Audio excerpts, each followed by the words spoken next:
ఎలాగ అంటారు జెండర్ కోసం అని చెప్పి మరొక రకం. చిరంజీవి గారు బయట ఒకసారి మీకు వినిపిస్తాను సార్, ప్లే చేయండి బయట. ఇంట్లో ఉన్నప్పుడల్లా నాకు మా గ్రాండ్ డాటర్స్ ఉన్నట్టు ఉండదు, ఒక లేడీస్ హాస్టల్ వార్డెన్ లాగా ఉంటుంది నాకు. లేడీస్ హాస్టల్ వార్డెన్ లాగా చుట్టూ ఆడపిల్లలే, ఒక్క మగాడు. అరే చరణ్ ఈసారి కానీ సరే ఇంకొక అబ్బాయిని కనరా, మన లెగసీ కంటిన్యూ అవ్వాలరా అని కోరిక తనకి. అసలు ఈ ముద్దు ఈ అమ్మాయి అంటేనే మళ్ళీ ఇంకో అమ్మాయిని అంటాడేమో నా భయం. Lovely kids sir. ఇది సార్ అదే అన్నది సీరియస్గా అన్నట్టు లేదు, చాలా హ్యూమరస్గా అన్నాడు. అవును. బట్ అంటే ఆయనకి 2 బిడ్డలు కదా నాకు తెలిసినంత, శ్రీజ సుష్మిత అనుకుంటా. ఇద్దరికి కూడా ఆడపిల్లలే. రామ్ చరణ్కు మళ్ళీ ఆడపిల్ల. అందువల్ల 5 మనవరాలు వచ్చాక, 5 మనవరాలు వచ్చాక మొదలే గ్రాండ్ మనమడు కావాలని కోరుకోవడం ఒక రకమైతే, 5 మనవరాళ్ళు పుట్టాక ఒక మనమడు కావాలని కోరుకోవడం తేడా ఉంటుంది. రెండు ఒక్కటిగా చూడలేం మనం.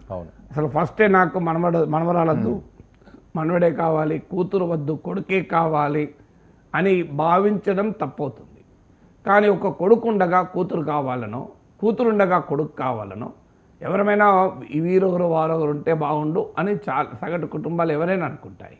సో మీకు అలాగే 5 మనవరాళ్ళు ఉన్నాక ఒక మనవడు కూడా ఉంటే బాగుండు అని ఒక తాతగా భావించడంలో తప్పు ఉండకపోవచ్చు.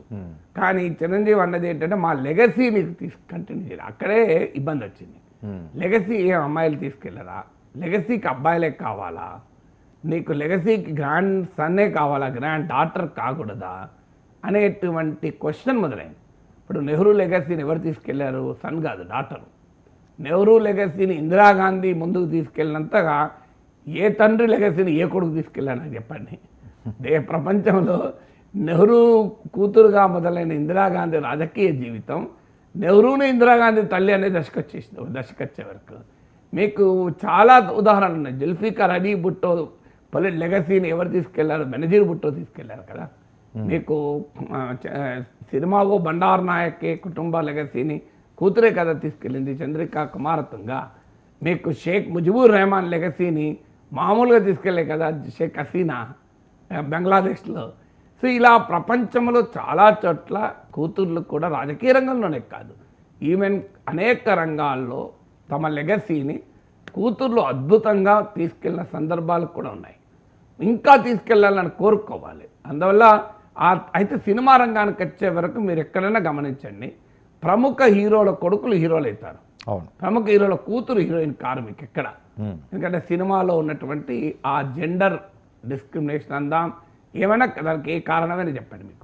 మీకు ఎక్కడైనా చూడండి, మీరు హీరోలు ప్రముఖ హీరోల కొడుకులు హీరోలు అవుతారు, ప్రముఖ హీరోల కూతుర్లను రానియరు.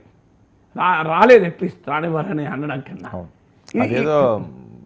అంటే సినిమాలో ఆ ధోరణి ఉంది.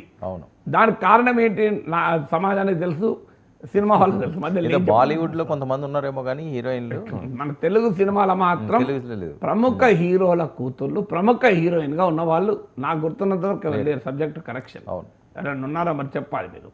సో మరి ఎన్టీ రామారావు కూతుర్లు ఉన్నారు, కొడుకులు ఉన్నారు. కొడుకేలే హీరోలు అయ్యారు కానీ కూతుర్లు ఎవరు సినిమాలోకి ఎంటర్ కాలే. మరి అక్కినే నాగేశ్వరరావు కొడుకు అయ్యాడు, కూతురు ఉన్నారో లేదో తెలియదు నాకు. సో ఇలా మీరు ఎవరైనా తీయండి, కూతుర్లు కూడా ఉన్నారు కదండి, వాళ్ళు ఏం రాలేదు సినిమా రంగంలో. కృష్ణ కొడుకు హీరో అయ్యారు, కూతురు వచ్చింది కానీ ఏదో 1-2 సినిమాలు ఏవో తీసుకున్నారు కానీ ఆవిడ అంత స్టార్ హీరోయిన్ లాగా అది లేదు. ఎక్కడ హీరోయిన్లు కాలే. సోమన్ బాబు గారు అయితే అసలు లేనే లేదు. ఇదొక ఎగ్జాంపుల్ అయితే మనకు క్లియర్ గా కనబడుతుంది. అందువల్ల పొలిటికల్ ఫిలిం లెగసీని అన్నా, బట్ సినిమా హీరోయిన్ కావడం లెగసీ కాదు కదా. చిరంజీవి లెగసీ అంటే సినిమా హీరోయినే కావాలని రూల్ ఏం లేదు. She can be A cinema producer, she can be anything కదా. బట్ ఏదైనా తమ లెగసీ, ఇది భారతదేశంలో కొడుకు పట్ల ఒక ప్యాట్రిలీనియల్ సోషల్ రిలేషన్స్ అంటారు. ఈ రకమైన స్వభావము అంటే మాకు పుణ్యలోకాలకు కొడుకే తీసుకెళ్తాడు. నాకు గుర్తున్నంతవరకు వాజ్పేయికి నిప్పంటించిన కూతురు నిప్పంటించింది, కొడుకు కాదు. సో మీకు వాజ్పేయి కూతురు లేదు యాక్చువల్గా, అడాప్టెడ్ డాటర్ అంటే పెంపుడు కూతురు. వాజ్పేయి బ్రహ్మచారి కనుక ఆయనకు పెంపుడు కూతురే ఆయనకు అంత్యక్రియలు చేసినట్టు గుర్తు నాకు, సబ్జెక్ట్ కరెక్షన్, ఆయన పెంచుకున్న కూతురు. సో అందువల్ల ఇలా రాజకీయాలు మనకు లెగసీకి వచ్చే వరకు కొడుకు మనమడు మగ సంతానమే లెగసీ తీసుకెళ్తుంది ఆడ సంతానం తీసుకెళ్ళదు అనేటువంటి ఒక సామాజిక భావన ఏదైతుందో అది సన్ ప్రిఫరెన్స్ కారణమవుతుంది. మీరు నార్మల్గా సాధారణ పరిస్థితుల్లో ఉంటే పురుష జనాభా కన్నా స్త్రీల జనాభా ఎక్కువ ఉండాలి. ఎందుకంటే ఫిమేల్ ఫీటస్ వైద్య శాస్త్రం ప్రకారము జీవించడానికి ఎక్కువ అవకాశం ఉంటుంది. అది greater scope of survival than the male foetus. Medical science చెప్పేది ఏంటంటే ఆడ శిశువుకు సర్వైవల్ ఇన్స్టింక్ట్ ఎక్కువ మగ శిశువు కన్నా. అందువల్ల normal social and economic conditions ఉంటే female population will be higher then the male population. మీరు అందుకే కేరళ చూడండి, యూరోప్ చూడండి, అమెరికా చూడండి, ఎక్కడైనా మీకు ఫిమేల్ పాపులేషన్ ఎక్కువ ఉంటుంది. అంటే better socio economic conditions. Better socio economic conditions ఉన్న సౌత్ ఇండియాలో చూడండి, మీరు ఫిమేల్ మేల్ రేషియో చూడండి దాదాపు సమానంగా ఉంటుంది. కేరళలో అయితే ఎక్కువ ఉంది. కానీ నార్త్ ఇండియా చూడండి మీరు, ఫిమేల్ మేల్ రేషియో చాలా అన్యాయంగా ఉంటుంది మహిళలకు వ్యతిరేకంగా. చైల్డ్ సెక్స్ రేషియో చూడండి, ఆడకు పిల్లలు మగ పిల్లలు క్లియర్గా ఆడవాళ్ళకి ఎక్కువగా ఉంటుంది. అందుకే దీన్ని అమర్త్య సేన్ మిస్సింగ్ ఉమెన్ అనే కాన్సెప్ట్ పెట్టాడు. నార్మల్ సర్కమ్స్టెన్సెస్ అయితే ఉమెన్ ఎక్కువ ఉండాలి, లేరు. కారణం ఏంటంటే మన దేశంలో ఉన్నటువంటి ఈ సన్ ప్రిఫరెన్స్. అంటే దీనికి రిలీజియస్ సెంటిమెంట్ ఉంది, ఎకనామిక్ రిలేషన్స్ కూడా ఉన్నాయి, మన సోషల్ రిలేషన్స్ ఉన్నాయి. మీకు మ్యారేజ్ అయితే ఆడకూతురు ఇంకోరింటికి వెళ్తుంది, కానీ మగవాడేమో మన ఇంట్లోనే ఉంటాడు. నీకు ఎవరో ఇల్లరిక మల్లుళ్ళు ఎప్పుడో పాత రోజుల్లో పోయాయి. మీకు పెళ్ళైన తర్వాత ఆడకూతురు ఎంత సమర్థురాలైనా, ఎంత నీవు ప్రేమించినా అల్టిమేట్గా నీ ఇంట్లో అయితే ఉండరు కదా అనే భావన. సో ఇవన్నీ కూడా ఒక వెబ్ సోషల్ రిలేషన్స్, ప్యాట్రిలీనియల్ పితృస్వామిక సామాజిక సంబంధాలు ఉన్నాయి. స్త్రీలకు ఆస్తి హక్కు ఇచ్చినా ఇప్పటికీ కూడా అమలు కాని సిచ్యువేషన్ ఉంది. పితృస్వామిక ఆర్థిక సంబంధాలు ఉన్నాయి. సో ఈ patrilineal social relations, patriarchal economic relations, అలాగే రిలీజియస్ సెంటిమెంట్, అంటే మగ సంతానమే ఉంటేనే పుణ్యలోకాలకు పోతాం, ఇవన్నీ కూడా ఉన్న సమాజంలో మనం బతుకుతున్నప్పుడు వీటిని ఛేదించి తేడా లేదు ఆడకూతురు మగ బిడ్డ అనేది అల్టిమేట్గా ఎవరైనా నీ లెగసీని తీసుకెళ్ళవచ్చు. సో అది ఇవాళ ఈక్వల్లీ కాంపిటెంట్ ఉమెన్ అనే ఒక మెసేజ్ సమాజానికి ఇవ్వాల్సిన అవసరం ఉంది. అలాంటి పరిస్థితుల్లో చిరంజీవి లాంటి ఒక జనాదరణ కలిగిన వ్యక్తి ఒక రాంగ్ ఇండికేషన్. ఒకవైపు మోడీ బేటీ బచావ్ బేటీ పడావ్ అంటుంటే బేటీ కాదు బేటా మా లెగసీని తీసుకెళ్తారు అని చిరంజీవి అన్యాపదేశంగా అన్నా, ఆయన చమత్కారంగా హాస్య రసం కలిపి అన్నా, ఏదన్నా దట్ సెన్స్ రాంగ్ సిగ్నల్ కదా. మా లెగసీ తీసుకెళ్ళడానికి మగ సంతానమే, ఆడ సంతాన లెగసీ తీసుకెళ్ళదు అనే ఒక మెసేజ్ ఏదైతే పోయిందో దట్స్ ఎ రాంగ్ మెసేజ్. అందువల్ల చిరంజీవి టార్గెట్ అయ్యారు. చిరంజీవి 5 మనమరాళ్ళు ఉండగా ఒక మనవడు కావాలి అని కోరుకోవడం సమాజం తప్పుపడుతుంది అనుకోను. 5 మనవరాలు ఉన్నప్పుడు డైవర్సిటీ కావాలని మనవడు కావాలి, మనవరాలు కావాలని కోరుకుంటారు. కానీ మనవరాలు అయినంత మాత్రాన తప్పు పట్టాల్సింది ఏం లేదు కదా. మీకు ఆ చాయిస్ ఏంది, grand daughter grand son choice ఏంది, గ్రాండ్ డాటర్ అనే ఈక్వల్ కదా. మీరు అన్నట్టుగా సార్ సినిమా లెగసీకి సంబంధించి ఆయన ఒక మెగా స్టార్లా ఎదిగారు. రామ్ చరణ్ కూడా ఈరోజు స్టార్ అయ్యారు, పవన్ కళ్యాణ్ గారు కూడా స్టార్ అయ్యారు. సో దాని మీద ఈయనంటూ వారసత్వం ఉండాలని అది క్యాజువల్గా నవ్వుతా అన్న మాటల దాన్ని వేరే రకంగా తీయాల్సిన అవసరం. లెగసీ అనే వరకు వచ్చేవరకు మీరు మనవరాళ్ళు కూడా కూతుర్ని కూడా యాక్ట్రెస్ చేసి ఒక గొప్ప యాక్ట్రెస్ అంటే నటన అంటే మగవాడే చేయాలండి. మనం ముందే అనుకున్నాం కదా సార్, ఎప్పుడు జరగలేదు కదా. జరగలేదు, అదే అక్కడ ఆ కాంటెక్స్ట్ ఉండడం వల్లనే బహుశా చిరంజీవి అన్ని ఉండాలి. కానీ ఏదన్నా దట్ సెన్స్ మెసేజ్ కదా సార్. అంటే సినిమా అయినా ఏదైనా నిజంగానే మహిళలకు కూడా సినిమా రంగంలో ఎంటర్ అయ్యి అద్భుతంగా రాణించవచ్చు కదా.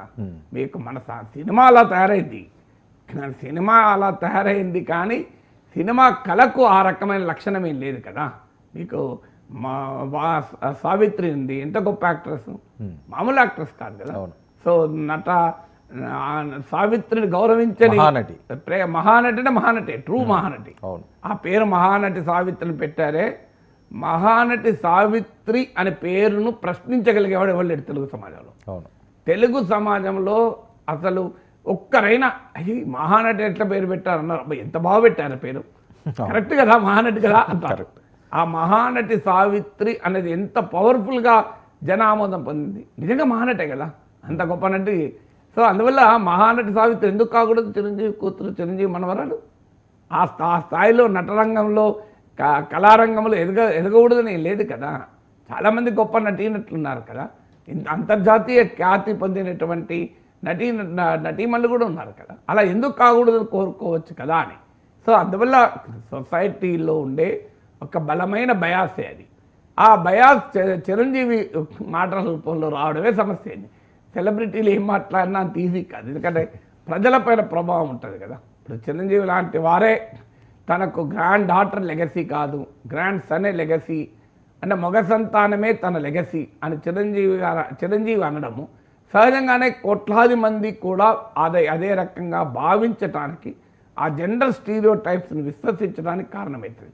ఆ జెండర్ స్టీరియో టైప్స్ను ఛేదించి సమాజాన్ని ముందుకు తీసుకెళ్లాల్సిన సెలబ్రిటీలు ఆ జెండర్ స్టీరియో టైప్స్ను ప్రమోట్ చేయడం ఏంటి?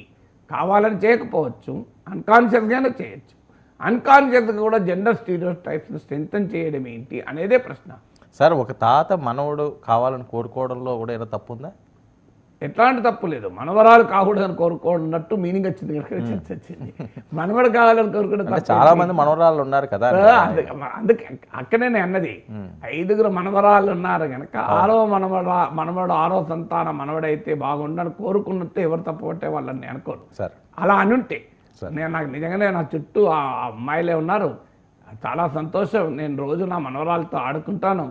మనవరాలు ఇంటికి లక్ష్మీదేవి లాంటిది. కానీ 5 మనవరాళ్ళు ఉన్నారు కనుక 6వ గ్రాండ్